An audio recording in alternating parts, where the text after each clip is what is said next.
Hi viewers, welcome to our channel.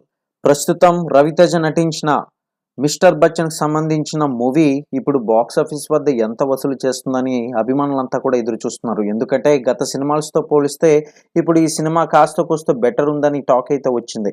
అయితే ఈ యొక్క మిస్టర్ బచ్చన్ మూవీకి సంబంధించి మొదటి రోజు కలెక్షన్స్ ఎంత వసూలు చేసింది ఏంటనేది గమనించినట్లయితే ఏపీ రాష్ట్రంలో 10 కోట్ల వరకు కలెక్ట్ చేసింది.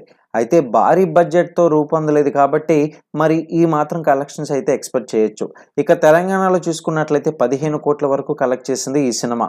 ఇక వరల్డ్ వైడ్గా గమనించినట్లయితే 28 కోట్ల వరకు కూడా కలెక్ట్ చేసింది మిస్టర్ బచ్చన్.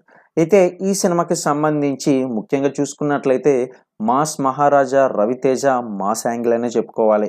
కాబట్టి అనుకున్న విధంగానే స్టోరీ కాస్తో కోస్తో సాగింది. మరి ఈ సినిమా మీరు ఆల్రెడీ థియేటర్స్లో చూసినట్లయితే మీ యొక్క అభిప్రాయం ఏంటనేది కింద కామెంట్ సెక్షన్లో తెలియజేసి మరిన్ని అప్డేట్స్ కోసం ఛానల్ని సబ్స్క్రైబ్ చేసుకుని లైక్ చేయడం మాత్రం మర్చిపోకండి.